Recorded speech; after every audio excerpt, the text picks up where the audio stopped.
Ya pasaron 2 minutos del horario. Lo primero es, bueno, esta es mi primera clase con ustedes. Yo soy el doctor Santiago Urquiza. Soy el profesor titular de Mecánica de los Fluidos desde hace ya unos cuantos años. Fui hasta hace un par de años el director del Departamento de Mecánica. Soy egresado del Balseiro, tanto de la carrera de grado como ingeniero nuclear, como del posgrado en doctor en ciencias. Y en la Facultad de Ingeniería me dedico a modelado computacional, especialmente en problemas de fluidodinámica computacional y mecánica del sólido no lineal, con proyectos, algunos de esos proyectos que tienen que ver con hemodinámica computacional, analizar el flujo sanguíneo, el equilibrio mecánico de las paredes arteriales, y también trabajamos en el grupo con problemas de friction stirring welding, siempre con herramientas de modelado computacional. Para aquellos que no están enterados, digamos, tenemos una materia optativa que podrán hacer más adelante en la carrera, de CFD, digamos, de fluidodinámica computacional, que sería como una materia avanzada de esta con aplicaciones computacionales. Bueno, hecha esta presentación, digamos, la idea, muchachos, es que como en muchas de las clases hay videos, es no aburrirlos repitiendo yo nuevamente las clases, y por eso la consigna fue darles tiempo en esta hora y media. Las clases son a partir de las 14, ¿verdad? Pero para aquellos que no pudiesen ver el video con anterioridad, le estábamos dando esa hora y media para visualizar el video y poder discutirlo y escuchar las consultas y las dudas que ustedes hayan tenido con la visualización del video. Estamos en un tema que es Navier-Stokes, pero ustedes tienen un apunte que hemos realizado, digamos, que tiene todos los fundamentos de la mecánica de fluidos que nosotros consideramos el ABC, digamos, más de ecuaciones fundamentales y conceptos fundamentales. Está bueno que ustedes puedan haberle dado una lectura, imagino que lo han hecho. Aquellos que todavía no lo pudieron hacer, lo recomiendo fuertemente, digamos, leer ese apunte, donde ustedes van a ver la definición de lo que era un fluido, ¿verdad? La cuestión de las descripciones cinemáticas, euleriana, lagrangiana, poder contraponer eso con lo que saben de sólidos, cuál es la diferencia de una descripción entre fluidos y sólidos, tener el concepto de línea de corriente, de línea de humo, de línea de digamos, de trayectorias, y luego después tener las ecuaciones básicas de equilibrio mecánico, es decir, cuando hablamos de equilibrio mecánico hablamos de fuerzas y cantidades de movimiento. Entendemos que la mecánica es el estudio de los cuerpos en movimiento y de las fuerzas que los provocan, ¿verdad? Entonces, siempre que pensamos en una definición de fluido, pensamos en este contexto en una definición mecánica de fluido, digamos. Bueno, vimos, digamos, como tienen el apunte y podrán haber visto en algún video, que los videos están caracterizados, digamos, por dos cuestiones fundamentales. Una, que desde el punto de vista de los esfuerzos de compresión se comportan como sólidos con un módulo de elasticidad. Hay una relación entre densidad y presión. En general, en los líquidos, y depende del régimen de flujo, digamos, muchos flujos en aire, por ejemplo, a números de Mach, es decir, a movimientos con velocidades que sean menores a 0,3 la velocidad del sonido, vamos a tener ya variaciones de densidad menores al 10% y por lo tanto podemos considerar que el flujo es incompresible también en aire. Entonces, bueno, uno puede plantear, digamos, teniendo en cuenta todas estas hipótesis, digamos, las ecuaciones de equilibrio mecánico, que no son más que la segunda ley de Newton, sumatoria de fuerzas igual a masa por aceleración, pero para una partícula de fluido por unidad, que sería una ecuación de balance de fuerzas por unidad de volumen, ¿verdad? Eso nos lleva a la ecuación de Euler, que nos dice que la densidad por la aceleración tiene que ser igual a la divergencia de las tensiones de sigma, ¿verdad? Más las fuerzas de gravedad, de peso, de volumen. Y luego después vamos a tener, digamos, una ecuación constitutiva que nos debería relacionar las tensiones con las velocidades de formación. Y como veníamos diciendo, digamos, los fluidos están caracterizados por dos fenómenos, digamos, en cuanto a las deformaciones volumétricas, tenemos una relación elástica, digamos, donde la densidad, las variaciones de densidad, digamos, o de volumen, también lo podríamos poner así, para una partícula de fluido, están relacionadas con los delta P, digamos, a través del módulo de elasticidad volumétrica, y en ese sentido no se diferencian de los sólidos. Pero por otro lado, cuando hay fuerzas digamos, de cizallamiento, tensiones de corte, estas se deben, digamos, a que hay diferentes velocidades entre capas de fluido, y al tener esas capas diferentes velocidades, friccionan entre sí, y es la única manera en la que los fluidos pueden responder a esfuerzos externos de corte, digamos. ¿Cómo pueden generar esfuerzos internos cuando tienen esfuerzos externos aplicados de corte? Bueno, para poder, como no tienen fuerzas cohesivas que los mantengan unidos frente a esfuerzos de corte, sí frente a esfuerzos de compresión, digamos. Por eso tienen un comportamiento elástico similar en compresión, digamos, volumétrico, como los sólidos, pero en cuanto a las distorsiones, los esfuerzos de cizalla, digamos, no tienen manera de responder si no es a través de la fricción entre capas, y para que haya fricción tiene que haber diferencias de velocidades, y si hay diferencia de velocidades, si hay un gradiente de velocidades, habrá velocidad, no nula, ¿verdad? Entonces, por eso podemos decir que toda vez que los fluidos estén sometidos a esfuerzos anisotrópicos, digamos, como son las fuerzas de corte, que son direccionales, estarán escurriendo, ¿verdad? Porque las tensiones que van a ocurrir van a ser solo fuerzas de fricción frente a diferencias de velocidad entre capas de fluido, y para responder a esfuerzos externos aplicados tendrán que desarrollar gradientes de velocidad, y para que haya un gradiente, es decir, para que haya diferencia de velocidades, tiene que haber velocidades, ¿verdad? Así que podemos decir, digamos, que un fluido, digamos, desde el punto de vista mecánico, ¿no es cierto? Si está sometido a esfuerzos de corte, va a estar en movimiento, va a estar escurriendo.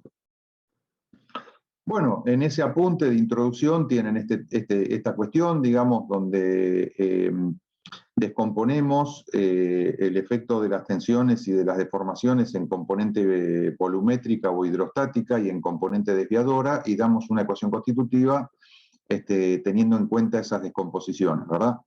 Esto no es usual en los libros. Si ustedes, por ejemplo, van a consultar un libro como el Bachelor,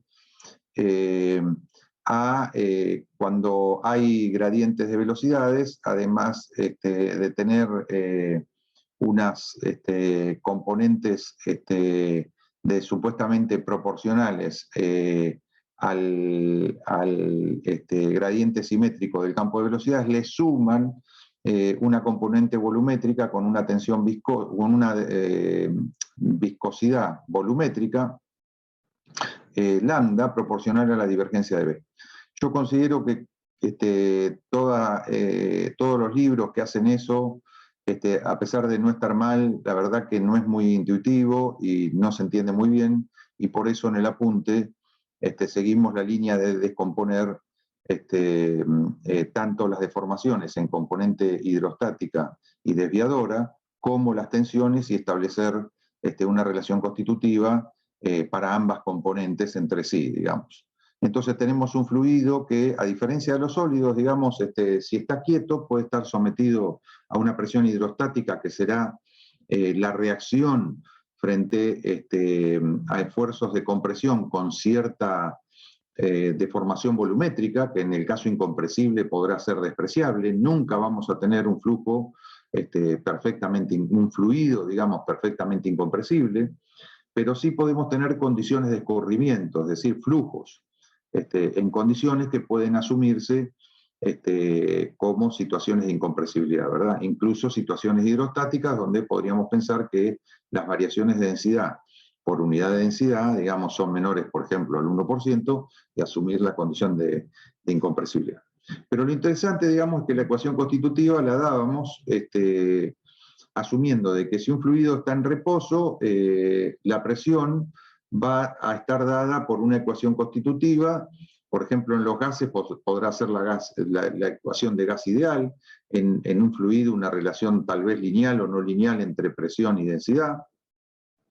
Va a ser una relación hidrostática, digamos, y toda vez que se desarrollen campos de velocidades con gradientes no nulos, van a aparecer tensiones de corte que se van a, perdón, tensiones viscosas que se van a sumar, pero con la superposición de dos efectos, digamos, efectos viscosos por deformación volumétrica en el volumen, proporcionales a la velocidad de deformación volumétrica, y efectos viscosos de cizallamiento, ¿verdad? Entonces nos aparecen dos constantes de viscosidad, una viscosidad dinámica de cizallamiento, que después no nombramos más como de cizallamiento, simplemente la nombramos como la viscosidad dinámica, pero hay otra constante de viscosidad, muchas veces en gases que no son diatómicos, que en nuestra ecuación constitutiva los gases diatómicos tendrían ese valor de viscosidad igual a 0, y después tenemos otra situación también donde solo los efectos de cizalla son importantes, que es el caso de flujo incompresible, con la divergencia de B nula, y por lo tanto no tiene sentido hablar de una viscosidad volumétrica, porque no va a haber deformaciones volumétricas, en ese caso en el fluido, cuando el flujo es incompresible, o no van a ser significativas, digamos, y en ese caso el flujo, tanto para el caso de los gases diatómicos como de los líquidos incompresibles o de los flujos incompresibles en general, terminamos dependiendo de que a la situación de presión hidrostática, donde tendríamos un tensor de tensiones que sería menos P por la identidad, y ese signo menos es porque cuando la presión es positiva representa esfuerzos, con una presión positiva queremos representar en una esfera esfuerzos de compresión, en una partícula esférica, digamos, esfuerzo de compresión, y sabemos que las tensiones son positivas cuando son de tracción sobre las superficies, ¿verdad? Entonces tenemos un tensor que caracterizamos la situación hidrostática como menos P por la identidad, y a la cual, en el caso incompresible, llamamos 2 mu por epsilon de B, siendo epsilon de B el gradiente simétrico del campo de velocidades, es decir, gradiente de B más gradiente de B traspuesto, y como tensor ese epsilon, como está aplicado el epsilon no a los campos de desplazamiento como eran en elasticidad lineal, sino al campo de velocidades, son las velocidades de deformación. Y a partir de ese tensor, y eso está hecho en el apunte, digamos que ustedes podrán haber revisado, podemos caracterizar tanto las componentes volumétricas de deformación como el desviador de deformaciones, y esas dos componentes hacerlas proporcionales a través de sendas constantes de viscosidad a las tensiones hidrostáticas, esféricas, digamos, al tensor hidrostático de tensiones, al que se suma algo a la presión que tiene que ver con la viscosidad volumétrica, siempre que la divergencia de B sea distinto a 0, digamos, que no estemos en el caso incompresible. Y por otro lado, sumamos otra componente de tensiones que tiene que ver con las deformaciones que tienen que ver con los cambios de forma, y no los cambios de volumen. Digamos, sabemos que la componente esférica del tensor de deformaciones caracteriza las deformaciones con cambio de volumen, pero no de forma, cambio de tamaño de la partícula, y las componentes desviadoras o de cizalla que tienden a cambiar la forma, pero no el volumen. Entonces, así hemos querido construir la ecuación constitutiva, que nos parece más una manera muy intuitiva, y también en ese procedimiento, digamos, uno podría tener una analogía con los sólidos, porque en los sólidos uno podría decir que la elasticidad lineal, venderla como una ley que el hidrostático de deformaciones es proporcional al hidrostático de las tensiones a través del módulo de elasticidad volumétrica, ¿verdad? Y por otro lado, el desviador de tensiones es proporcional al desviador de deformaciones, a los tensores, me estoy refiriendo con desviadores, ¿no es cierto? A través del módulo de elasticidad del corte G. Entonces, esta forma de vender las ecuaciones constitutivas, digamos, nos sirve tanto para pensar en ecuaciones constitutivas de elasticidad lineal en sólidos como ecuaciones constitutivas para fluidos de newtonianos, digamos, con estas constantes de viscosidad, lambda y mu, digamos. Bueno, todas estas cosas son cosas que ustedes tendrían que haber repasado, digamos, y la onda era que la consigna, digamos, era que a esta altura ustedes hayan tenido la lectura de ese apunte hasta llegar a la ecuación de Navier-Stokes, ¿verdad? ¿De dónde sale la ecuación de Navier-Stokes? Bueno, la ecuación de Navier-Stokes es la segunda ley de Newton, sumatoria de fuerzas igual a masa por aceleración para una partícula de fluido. Lo han visto en mecánica del continuo, pero con la particularización de la ecuación constitutiva, ¿verdad? Y además, esa ecuación constitutiva puede, a su vez, también particularizarse para el caso de flujo incompresible. Todas estas cuestiones están reseñadas y señaladas, digamos, en el apunte.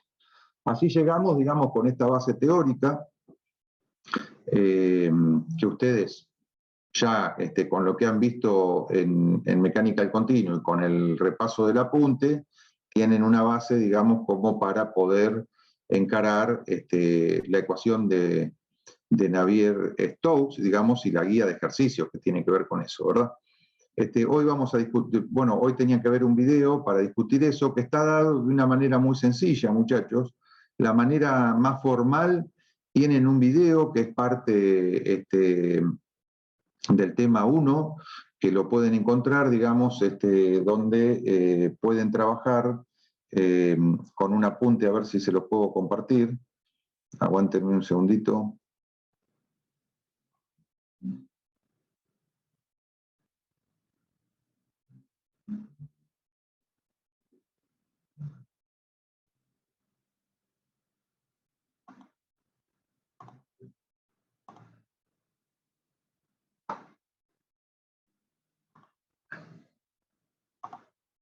Fíjense que ustedes tienen otro video que dice ejercicios de Navier-Stokes, donde partimos de la ecuación de Navier-Stokes dada para coordenadas cilíndricas y vamos asumiendo las hipótesis de flujo estacionario, con la cual las derivadas parciales respecto al tiempo son nulas, la situación de la hipótesis de flujo completamente desarrollado, que en una cañería, digamos, nos dice que ninguna componente de la velocidad va a depender de la coordenada axial a lo largo de la cañería, un poco lo vamos a ver, lo tenían que ver hoy en el apunte, pero partiendo de la ecuación de equilibrio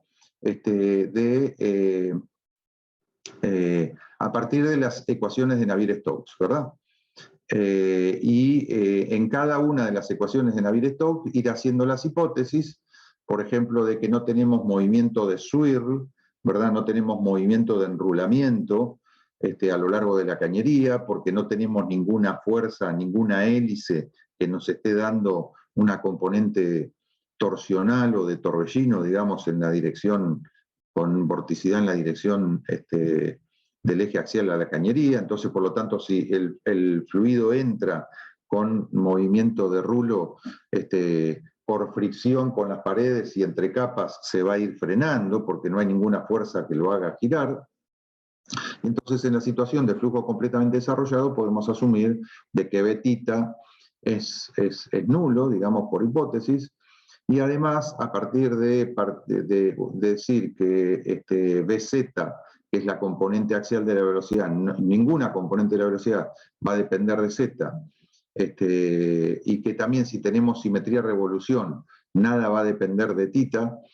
Entonces, a partir de eso, echando mano a la ecuación de continuidad, digamos que es esta primera ecuación, y que ustedes tienen junto con el apunte, digamos, la particularización tanto de la ecuación, esa ecuación sería la ecuación de conservación de la masa, ¿verdad? A nivel diferencial, y a la cual le tenemos que sumar las ecuaciones de Navier-Stokes, ¿verdad? Y así vamos a tener siempre un sistema cerrado de ecuaciones y de incógnitas. Fíjense que la ecuación de Navier-Stokes tenemos 3 ecuaciones, una sumatoria de fuerzas en X igual a masa por aceleración, ¿verdad? Pero en definitiva, un equilibrio mecánico en X, un equilibrio mecánico en Y, un equilibrio mecánico en Z, que son 3 ecuaciones, pero hay 4 incógnitas, que son las 3 componentes del campo de velocidades, y más la presión, que también se transforma en una incógnita en estos problemas, ¿verdad?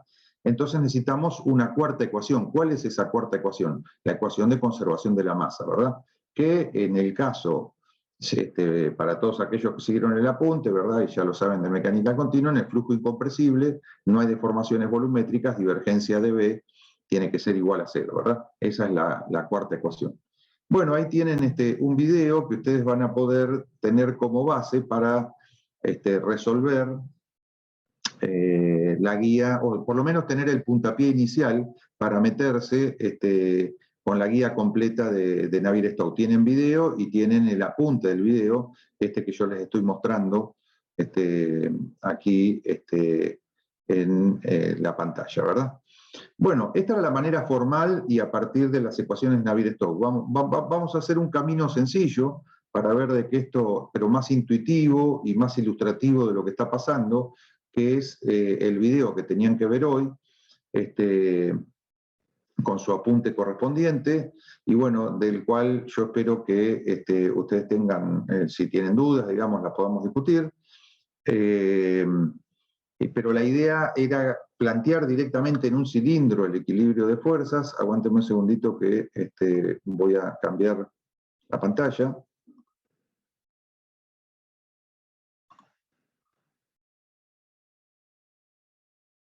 Recuerden que les había, digamos, dar un saludo, un presente, así tenemos una idea de las personas que asisten a la clase. Las clases no son obligatorias, yo creo que eso ya lo han conversado con Marcos y con Diego, pero está bueno que quede registro de aquellos que concurren a las clases, digamos, nos sirve a nosotros y creo que también sirve a ustedes, digamos, en caso de que, bueno, en los exámenes tengan alguna dificultad, digamos.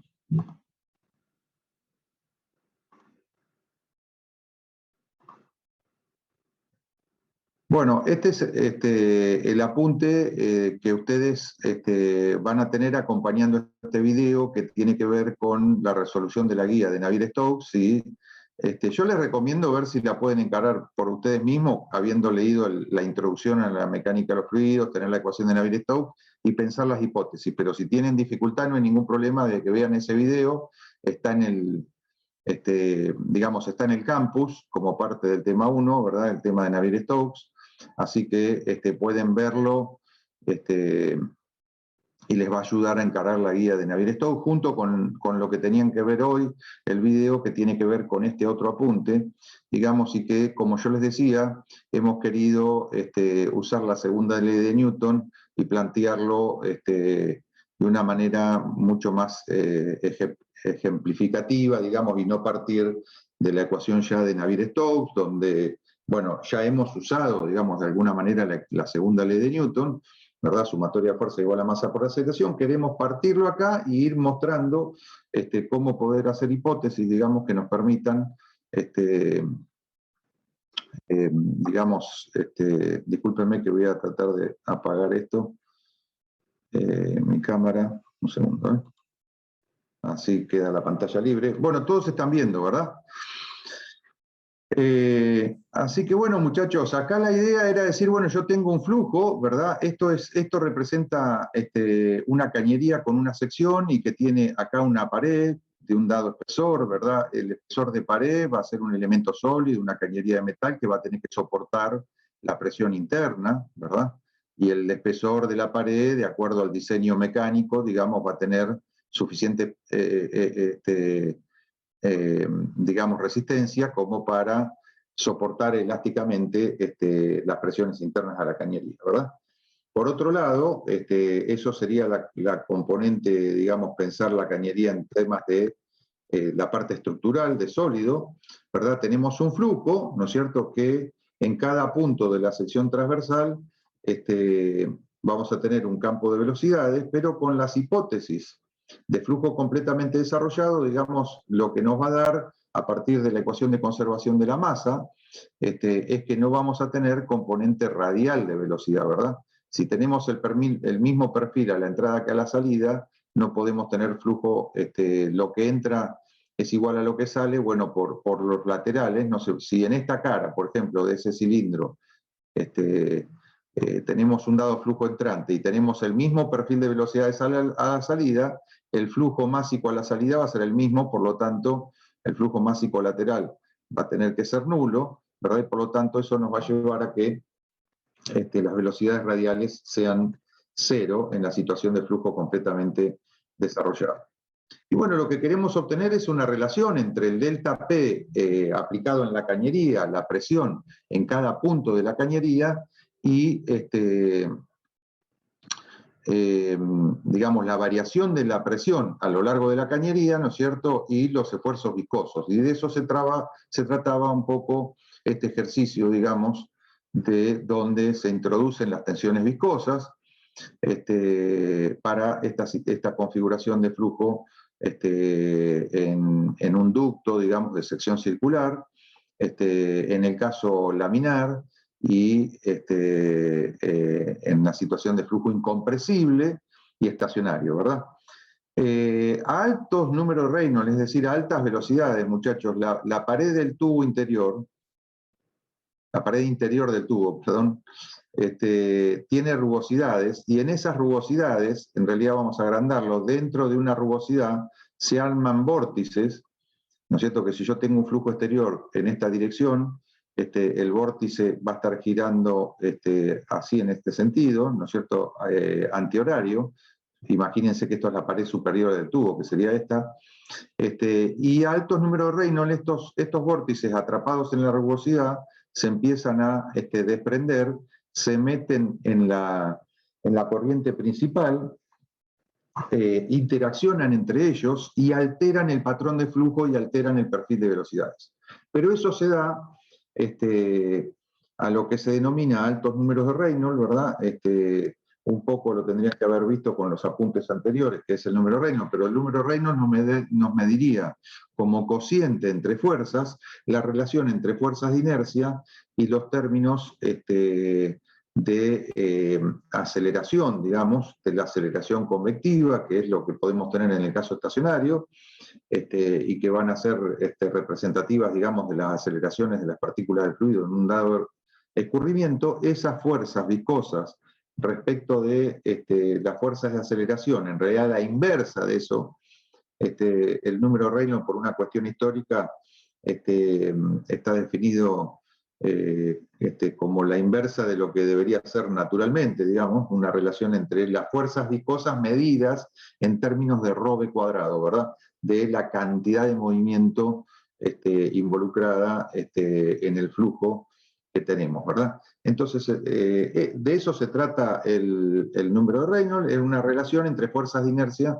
y fuerzas viscosas. A altos números de Reynolds, esos microvórtices atrapados en la rugosidad de la pared se empiezan a desprender, es decir, a altas velocidades en la cañería, podríamos caracterizarlo de esa manera, se van a desprender y van a alterar el patrón de flujo. Bueno, este ejercicio está hecho para flujo laminar, donde no sucede ese desprendimiento de vórtices, entonces lo que uno puede asumir es que el perfil de velocidades va a tener adherencia a la pared, una pared que podríamos considerar lisa, ¿no es cierto? Y en el interior, en la sección transversal, vamos a tener un flujo con un perfil que aumenta hacia el centro.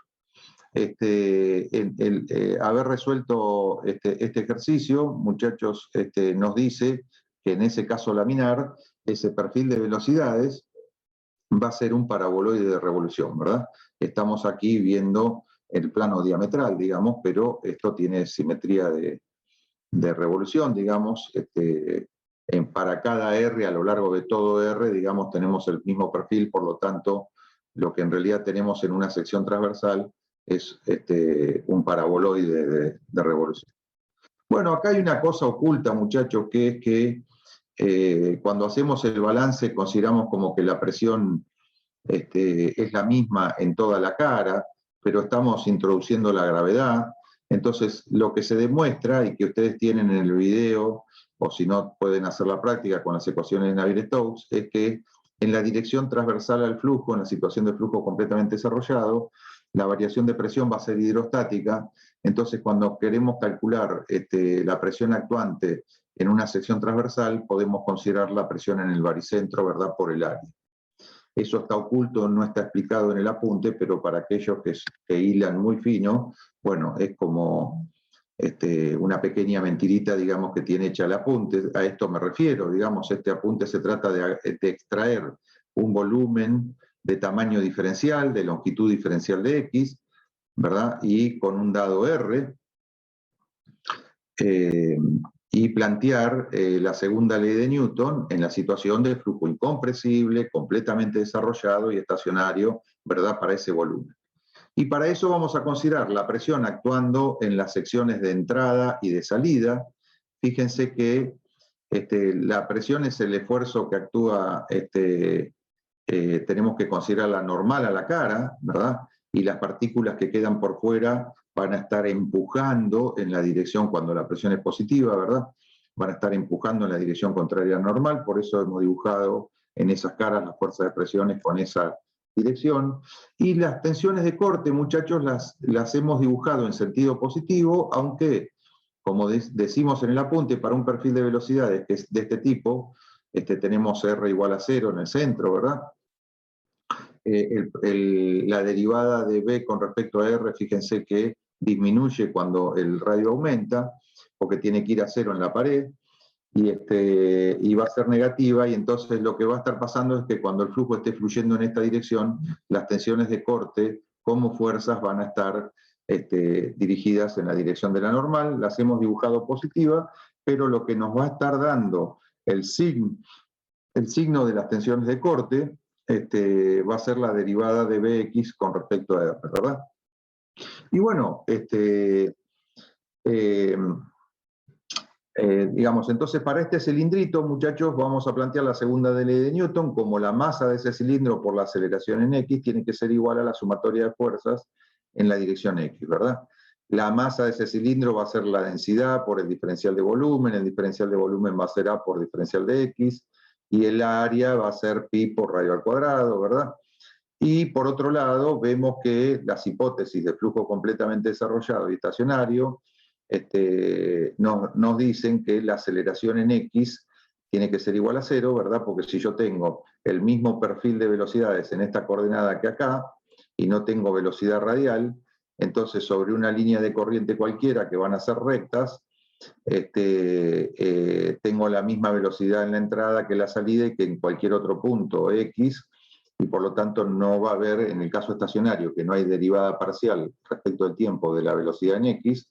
Entonces, si hubiera variaciones de la velocidad para tener aceleraciones, sería por la derivada de Bx con respecto a X, que es nula por la hipótesis de flujo completamente desarrollado. Bien, entonces en esta ecuación vamos a tachar, y lo que vamos a tener que hacer entonces plantear como un equilibrio estático de fuerzas, una sumatoria de fuerzas en X para ese cilindro igual a 0, y tendremos la presión actuando en la cara de entrada por el área, y la presión en X más diferencial de X, es decir, en la cara de salida, pero con signo negativo porque actúa en la dirección contraria a la normal a la salida.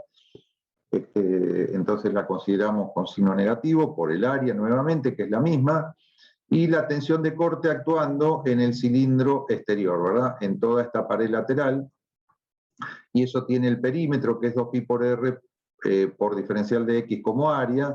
La tensión de corte actúa en ese área, en el área perimetral, del cilindro perimetral. Y después luego tenemos el peso, ¿verdad? Y el peso será la masa, que va a ser el volumen por la densidad. Esto va a ser el diferencial de masa por la componente de la gravedad en X, que es una fuerza por unidad de masa, y por lo tanto por eso multiplicamos por la masa, ¿verdad? Bueno, teniendo esta ecuación, directamente si la dividimos por A diferencial de X, es decir, tachamos este término de aquí, teniendo en cuenta que acá tenemos 2pi por R y que el área es pi por radio al cuadrado, el término nos va a quedar 2 sobre R, que tiene que ver con las tensiones de corte en la pared externa del cilindro, y el área se nos va a ir de acá y nos va a quedar diferencial de X dividiendo. Ahora, tomando el límite, cuando esto tiende... cuando el diferencial de X tiende a 0, esto no es más que la derivada de P respecto de X, ¿no es cierto? Y llegamos a una ecuación de equilibrio que tiene que ver con esto, ¿verdad? Bueno, inmediatamente, muchachos, habíamos visto la analogía de que la componente en X de la gravedad se podría escribir como G, siendo G la constante de la gravitación, 9,81 por el seno de alfa, con signo cambiado, pero fíjense que el seno de alfa se puede, si esto es la hipotenusa de ese triángulo, ¿verdad? Y este es el opuesto al ángulo alfa, se puede escribir como delta de H sobre el delta de X, ¿verdad? Que es la diagonal, y eso es por definición el ángulo, el seno de alfa, y además como el caño es recto, eso es una constante, ¿verdad? Entonces, así podemos hacer entrar la derivada de la energía, lo que sería H, que tendría que ver con la energía potencial, ¿verdad? El potencial gravitatorio, que sería G por H. Siendo ρ en este caso constante y G constante, podemos meterlo adentro de la derivada y nos queda la derivada con el término gravitatorio. Vemos que se puede escribir con el signo cambiado como la derivada con respecto a X de ρGH. Recuerden que ρ por G lo definimos como el peso específico volumétrico gamma, ¿verdad? En muchos casos, ¿no? Y fíjense que... Sí. Tengo una consulta, porque ya lo había visto en el video y no lo había terminado de cazar, y ahora lo volvió a explicar y de nuevo no lo terminé de cazar. Perfecto, para eso de nuevo estamos... cómo es que el diferencial de H sobre el diferencial de X se termina transformando en una derivada? Sí, cómo no. Fíjate una cosa. Vos tenés, el caño asumís que tiene un ángulo alfa, ¿verdad? Con la vertical, con la horizontal, perdón. Aguantame un segundito. El caño está orientado, ¿no es cierto?, con un ángulo alfa, perdón, bueno, vamos a ponerlo acá abajo, ¿no es cierto?, con un ángulo alfa respecto de la horizontal. ¿Estás de acuerdo? Entonces, fíjate que esta componente es la variación de altura en una distancia delta de X, ¿verdad? Vamos a hacerlo acá, mirá. Este sería delta de X, ¿verdad? El delta de X que está señalado acá. Y entre este punto de la entrada y la salida vos tendrías una variación de altura que sería delta de H. ¿Verdad? Bueno, pero delta de X es la diagonal, entonces fíjate que este delta de H respecto de este ángulo que es alfa, ¿no es cierto? El opuesto sobre la hipotenusa, por definición, es el seno de alfa.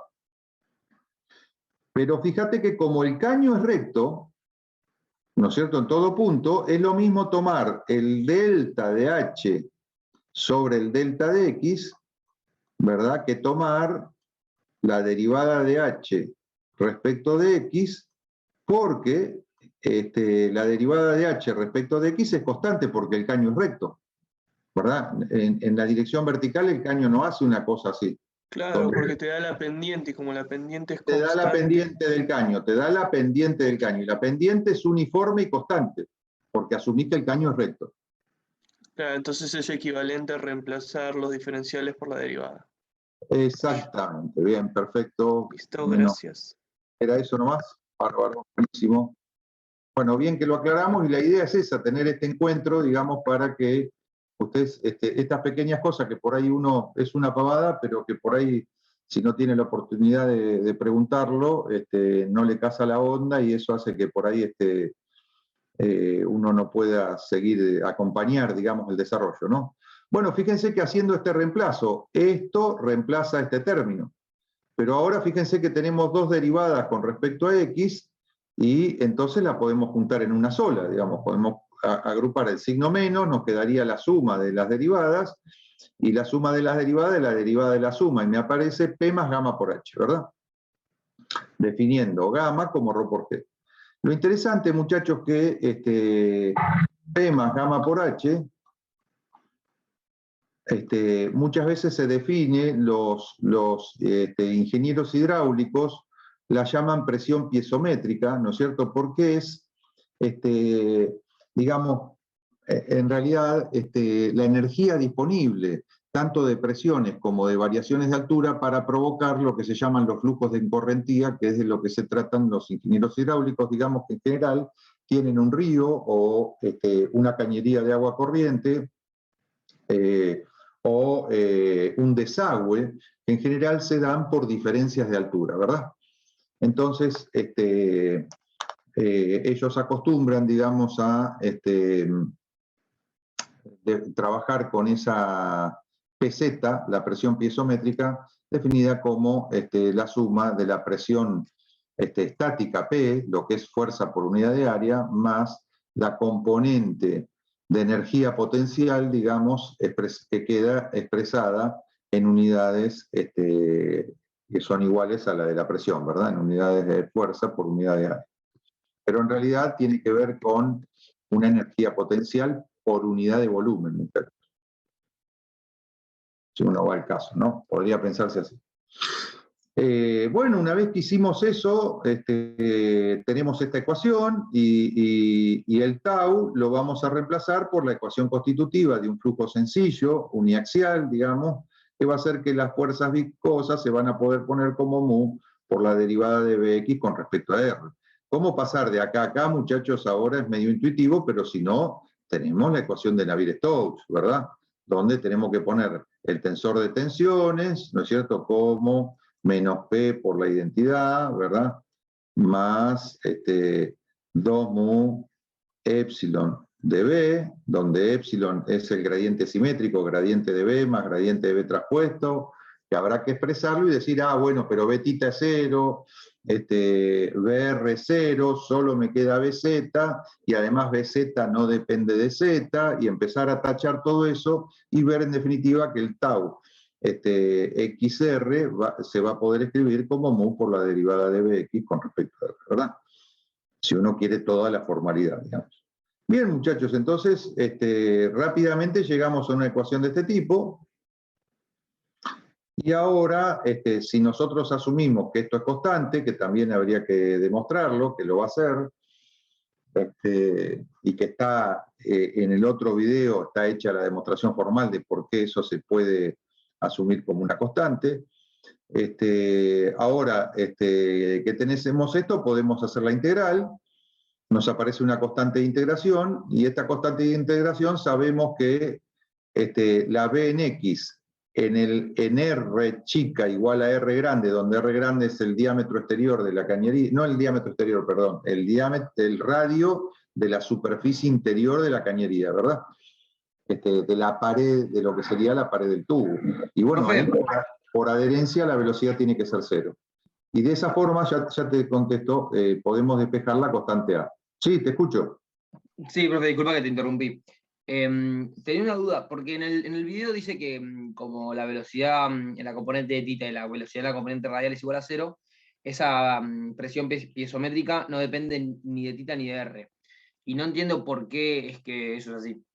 Bueno, eso es lo que te decía, que no es fácil verlo, digamos, porque habría que hacer la sumatoria de fuerzas en θ y la sumatoria de fuerzas en R.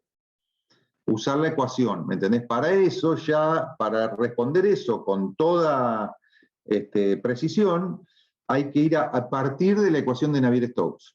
Y eso está hecho en el video que yo les estaba diciendo de que ustedes tienen ese video que les señalé, que compartí la pantalla, ¿verdad? El que les mostré, en ese video está explicado.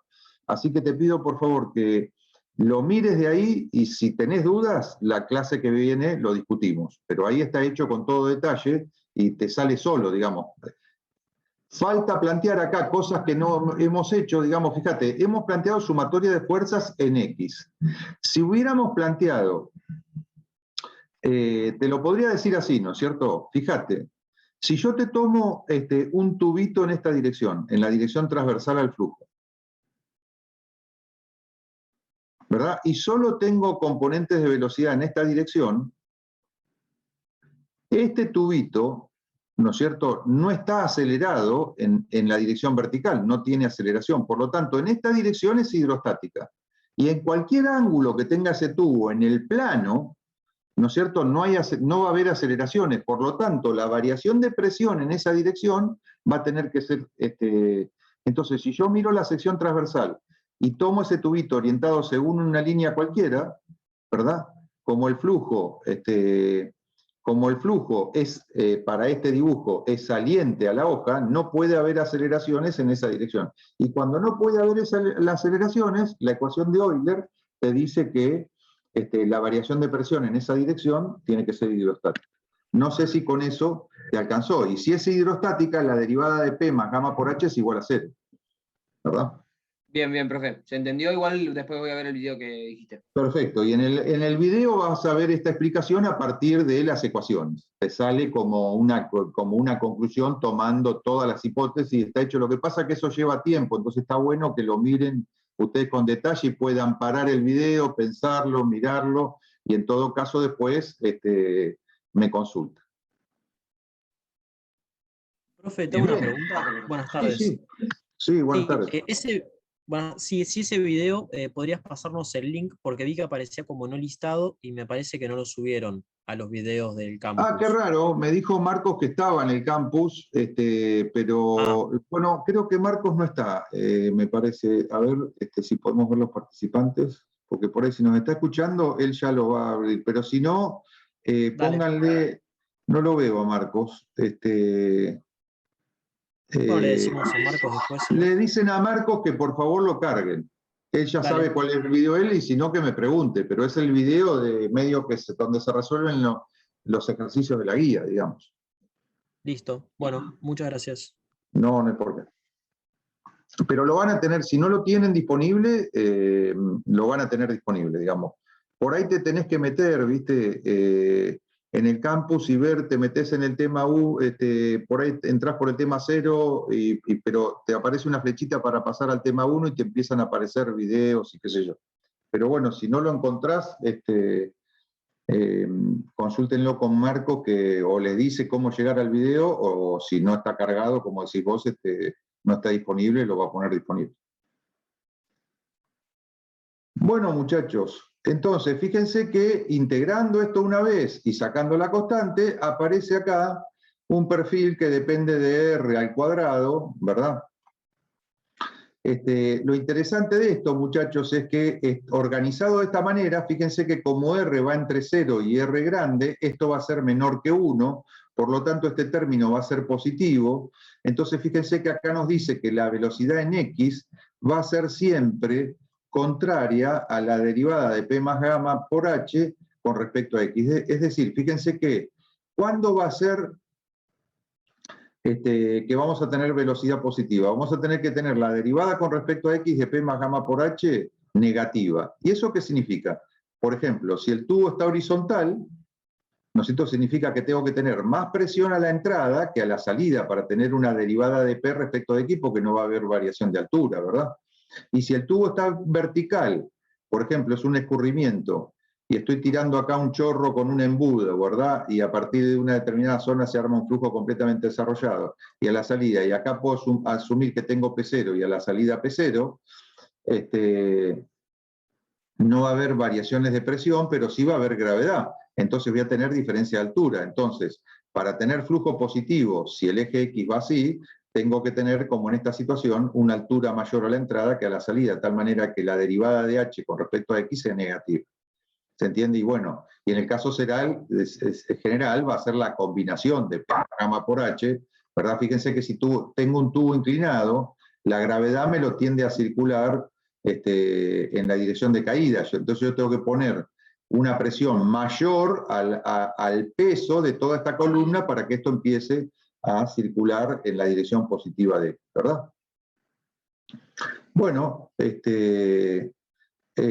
si uno hiciera la derivada de Bx con respecto a R y lo igualara a 0, va a salir que tiene que ser, fíjense que me sale 2R, ¿verdad? Entonces este término constante se va, y entonces va a dar que la derivada es nula en R igual a 0, o sea que la velocidad tiene un máximo en el centro, en este caso, ¿no es cierto? Y que si yo particularizo ahora B en X en 0, el resultado es y entonces eso es la B máxima.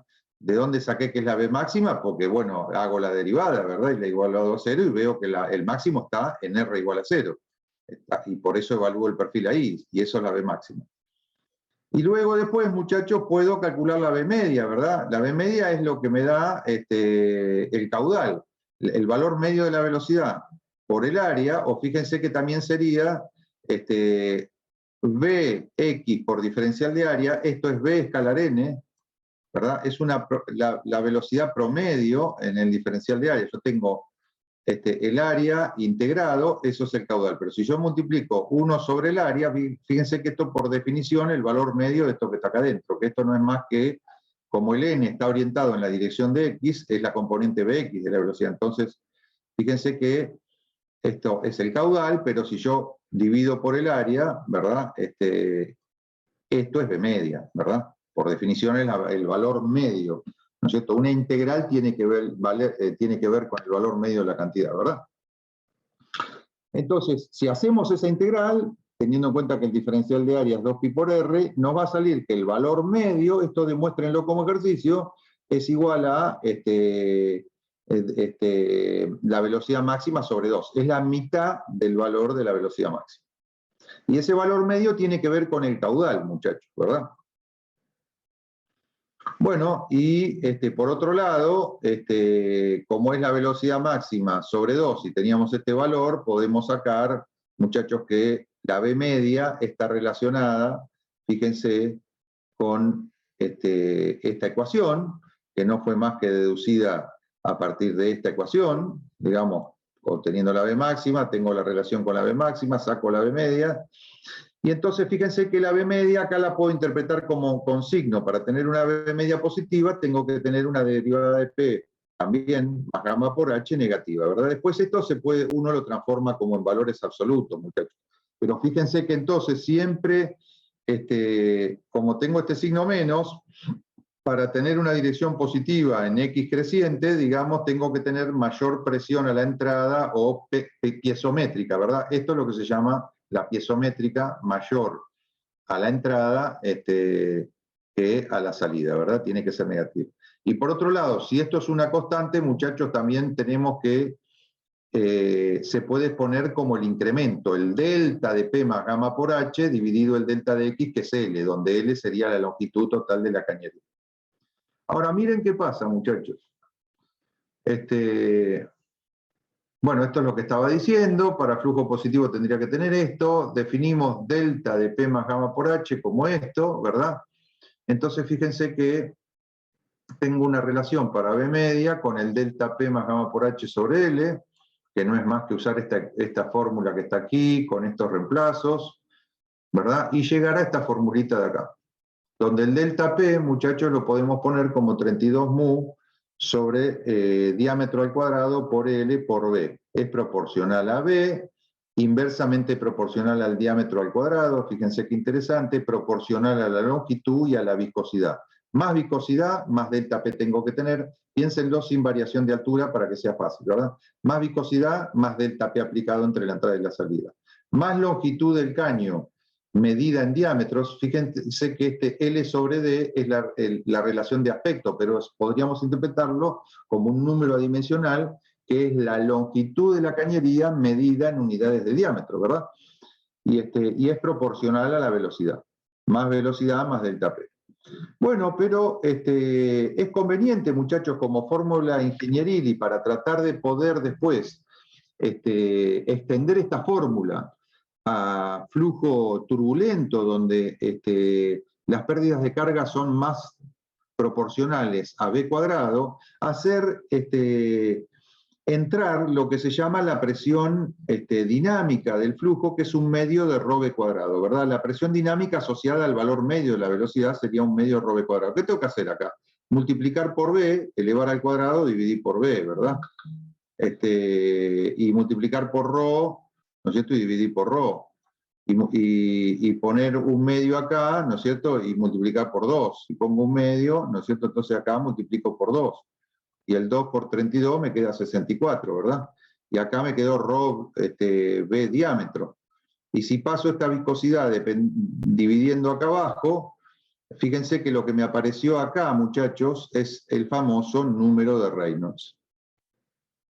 ¿Verdad? Que fíjense que el número de Reynolds es ρ B diámetro, ¿verdad? Pero miren qué cosa interesante, les digo, cómo entender el número de Reynolds, digamos. Mu, ¿verdad? Entonces fíjense que yo tengo esta relación, ¿no? Pero yo puedo multiplicar acá por B, ¿verdad? Y pasar dividiendo el D acá abajo. Y como multipliqué en el denominador por B, tengo que poner B cuadrado. Entonces fíjense que el número de Reynolds se puede escribir como ρ B cuadrado por mu por B sobre D. Pero entonces fíjense que ρ B cuadrado es proporcional a la presión dinámica, ¿verdad? De la ecuación de Bernoulli, digamos, ¿no es cierto?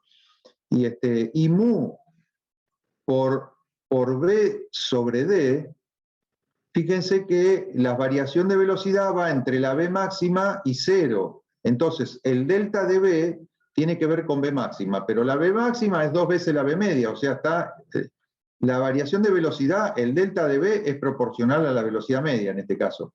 ¿Y en qué distancia? En R grande. Pero bueno, R grande va con el diámetro también como constante. Entonces fíjense que esto, muchachos, que tendría que ver con mu por la derivada de B con respecto a R, ¿verdad? Y esto entonces, ¿qué es? Esto es proporcional a las tensiones viscosas, ¿verdad? Entonces fíjense cómo el número de Reynolds me da fuerzas de inercia ρ B cuadrado dividido tensiones viscosas. En realidad la inversa del número de Reynolds, que sería el número realmente, es decir, estoy midiendo las fuerzas viscosas en proporción a los términos de fuerzas de inercia que tienen que ver con el término ρ B cuadrado o presiones dinámicas vistas, la capacidad de desarrollar presión cuando el flujo se estanca, cuando el flujo se frena, que tiene que ver con el 1 medio de ρ B cuadrado, ¿verdad? Entonces fíjense cómo en esta formulita, ¿no es cierto?, a la que habíamos llegado, hicimos aparecer acá el número de Reynolds, el L sobre D y 1 medio de ρ B cuadrado. Fíjense que 1 medio de ρ B cuadrado va a tener unidades de presión, por lo tanto, esto es adimensional y esto es adimensional. Y ahora me quedó algo muy interesante, que es la pérdida de presiones, o de P más gamma por H, esta pérdida de energía piezométrica a lo largo de una cañería de longitud L, es este coeficiente que depende del número de Reynolds y proporcional a la longitud de la cañería en diámetros y proporcional a 1 medio ρ B cuadrado, ¿verdad? Pero si yo pasara dividiendo el 1 medio ρ B cuadrado acá, ¿no es cierto? Y lo pondría acá, ese delta de P, esperen un segundito, vamos a depurar esto, ese delta de P, se de vuelta, este delta de P medido en términos de 1 medio de ρ B cuadrado, ¿verdad? Tachamos acá, y es igual a este factor por L sobre D. Y eso es un número dimensional.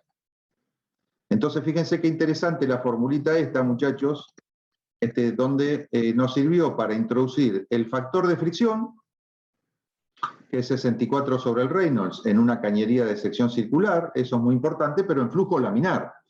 Este factor de fricción en flujo turbulento va a depender del número de Reynolds, pero también de la rugosidad relativa en la pared, siendo la rugosidad relativa, ¿verdad?, el tamaño épsilon de las rugosidades, el tamaño promedio de la rugosidad, el root mean square, digamos, el valor cuadrático medio de la rugosidad, dividido el diámetro, digamos, ¿no es cierto?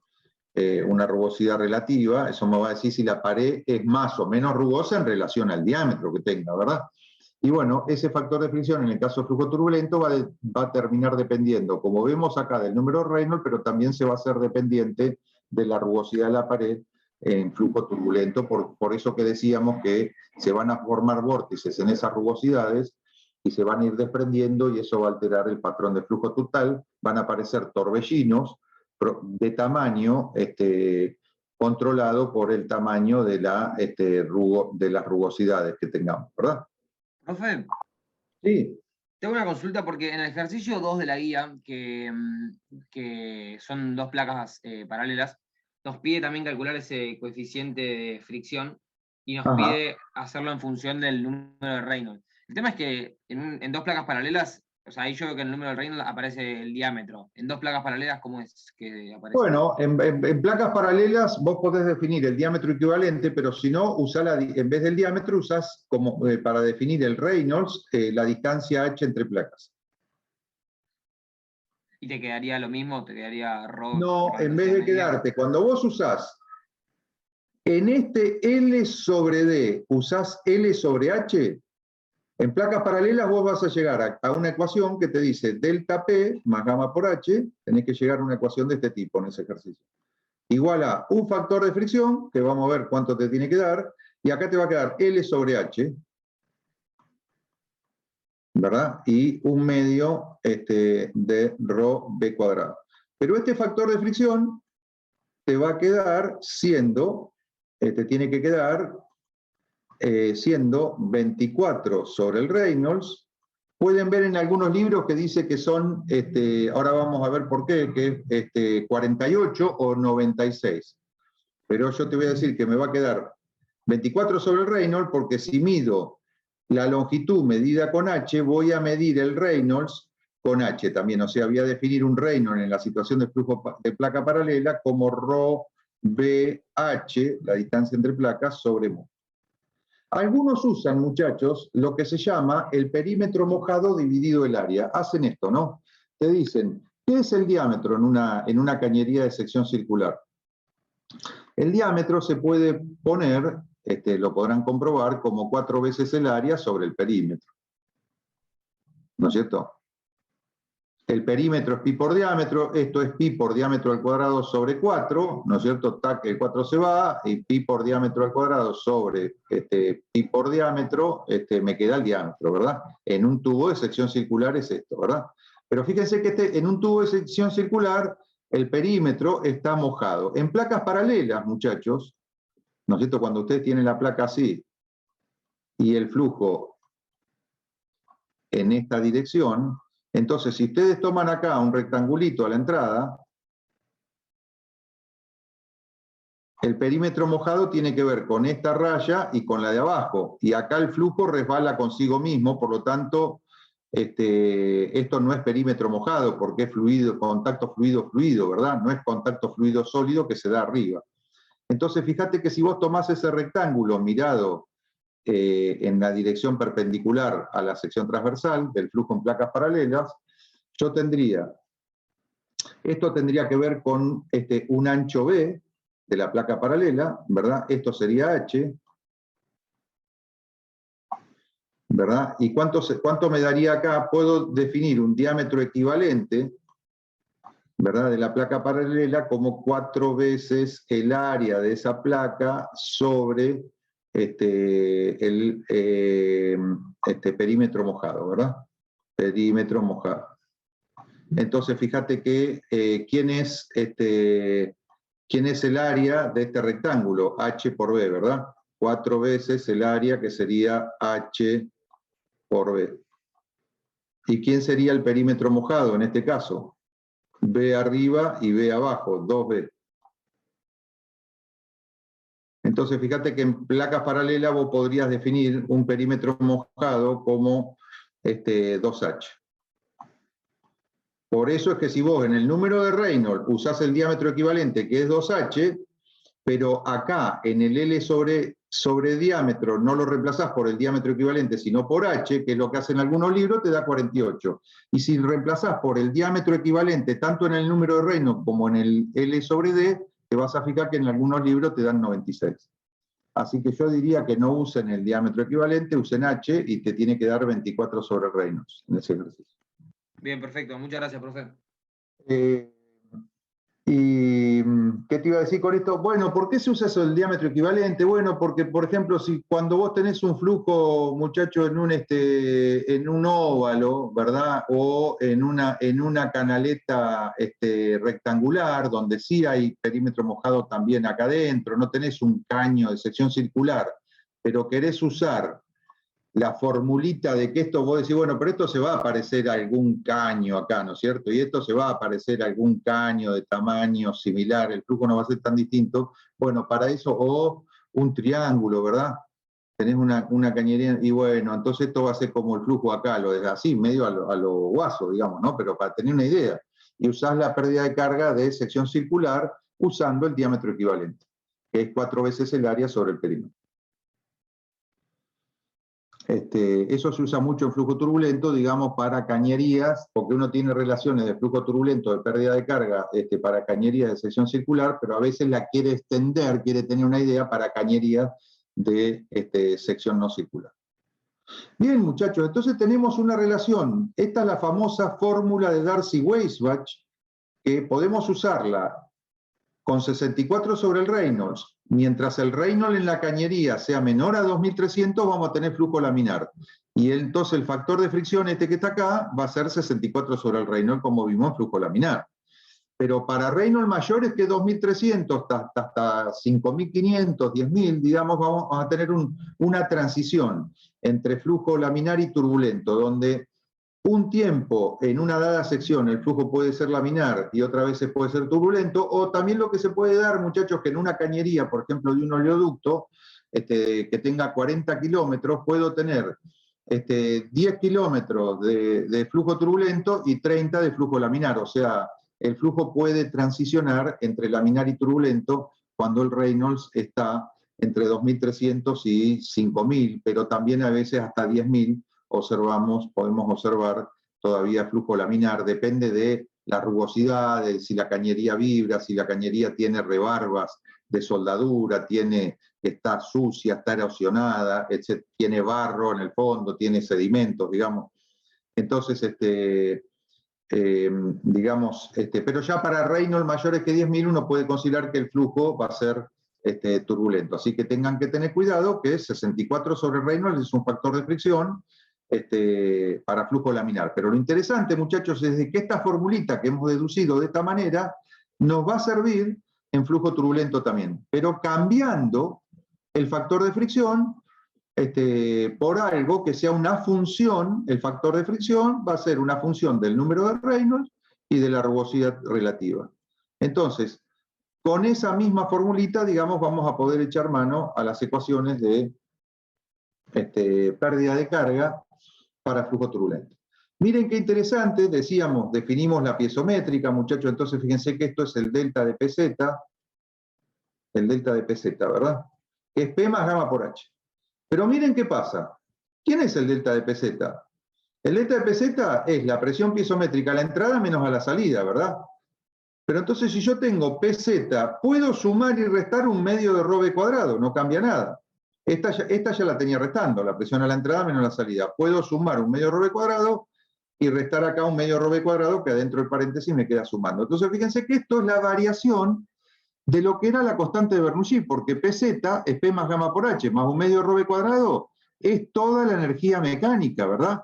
Es energía el trabajo de la presión, el trabajo de la gravedad y la energía cinética. Acá tengo lo que es la energía mecánica o lo que sería la energía mecánica por unidad de volumen, que antes era la constante de Bernoulli, ¿verdad?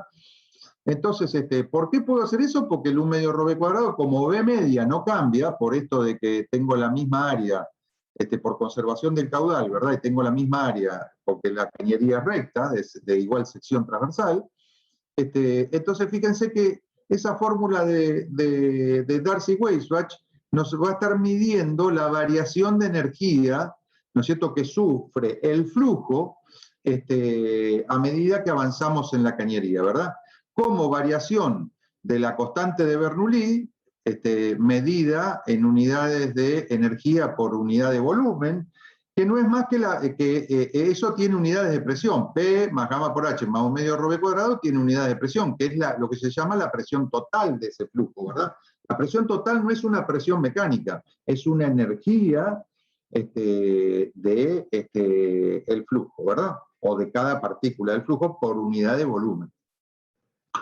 La energía, ¿qué energía? Mecánica. ¿Por qué decimos mecánica? Porque es trabajo de una fuerza, que es la presión, trabajo de otra fuerza, que es la gravedad, y energía cinética, ¿verdad? Que son todas cantidades que tienen que ver con fuerza y movimiento, y por lo tanto, por definición, son energías mecánicas. Entonces, fíjense que la variación de la constante de Bernoulli, o la variación de la presión total, la variación de energía mecánica por unidad de volumen, es igual a el factor de fricción por L sobre D por 1 medio ρ cuadrado, y de lo que se trata es, para cada condición de flujo, dar el factor de fricción adecuado. Esa es la utilidad de la ecuación de Darcy-Weisbach. Y otra cuestión importante, muchachos, de la ecuación de Darcy-Weisbach es que,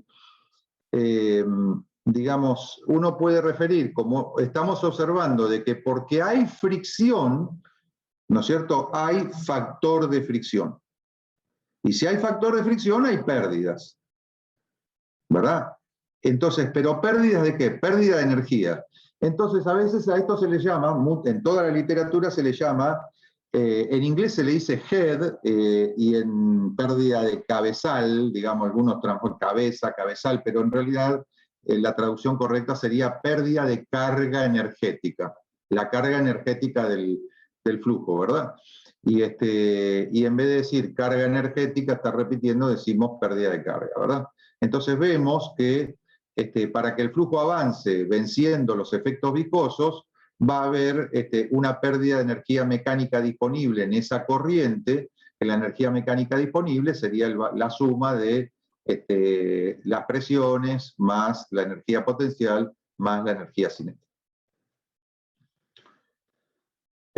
Bueno, muchachos, lo que viene acá, ustedes lo podrán deducir fácil, pero lo que estoy haciendo ahí es, en vez de tomar el balance de fuerzas para este cilindrito interior de un radio R, tomamos el balance de fuerzas para un cilindro de radio R mayúscula, ¿verdad? Que llega hasta la pared. Por lo tanto, la tensión que tengo acá va a ser la tensión en R chica igual a R grande, y a esto le vamos a llamar tau wall, el tau en la pared, ¿verdad? Y podemos establecer una relación para el tau wall con el delta de P más gamma por H, ¿verdad? Es cuestión de particularizar las ecuaciones que teníamos para el perfil de velocidades en R igual a R grande.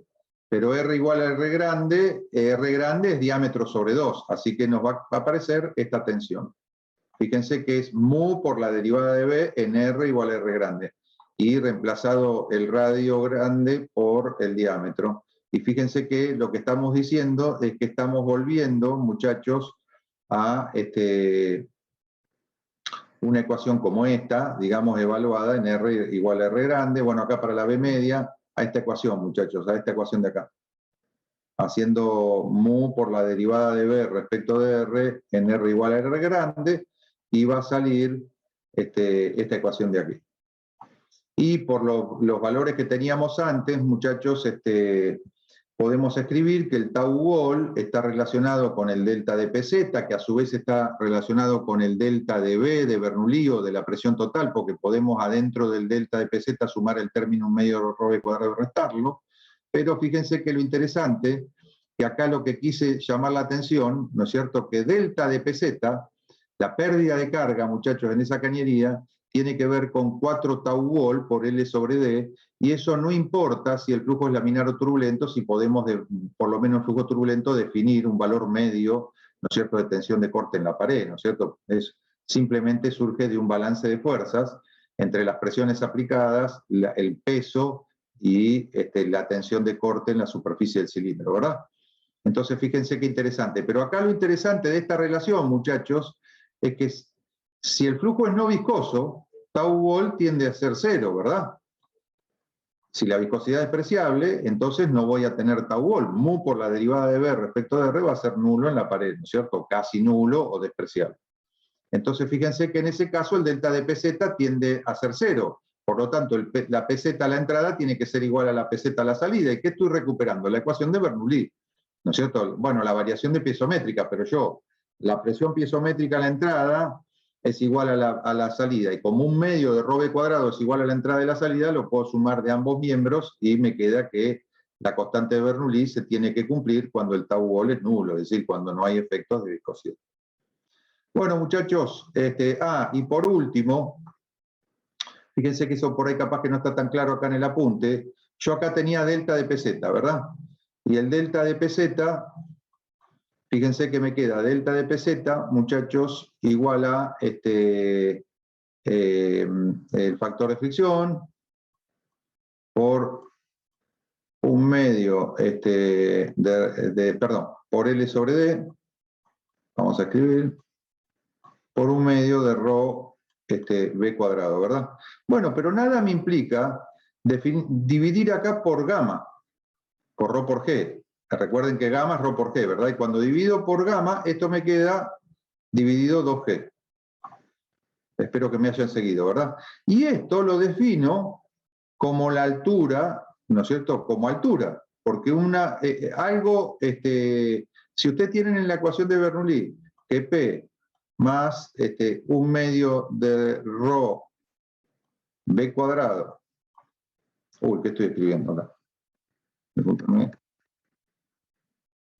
Un medio de ρ b cuadrado más gamma por h era una constante, ¿verdad? Pero lo que significa es que todos estos términos tienen la misma unidad. Bueno, yo puedo dividir por gamma y medir la constante en vez de en energía por unidad de volumen, medirla por unidad de peso dividiendo por gamma, que recuerden que es por G. Entonces acá me queda el P sobre gamma y acá dividido ρ por G, el ρ se me va, ¿no es cierto? Y me queda B cuadrado sobre 2G.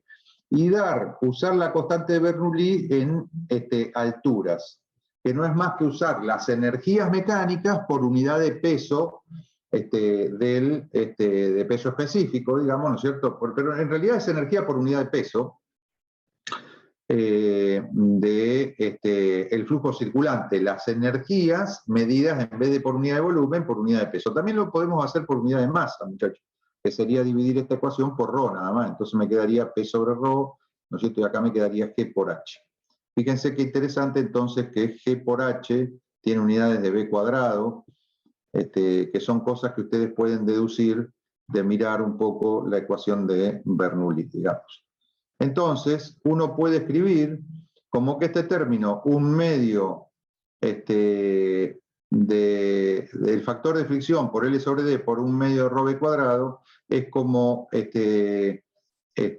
unas pérdidas gamma por HL, donde antes tenía acá un delta de P de pérdidas, ¿no es cierto?, por efectos viscosos, y ahora voy a introducir la altura de pérdidas como delta de P sobre gamma, por eso vuelvo a multiplicar por gamma acá, ¿no es cierto?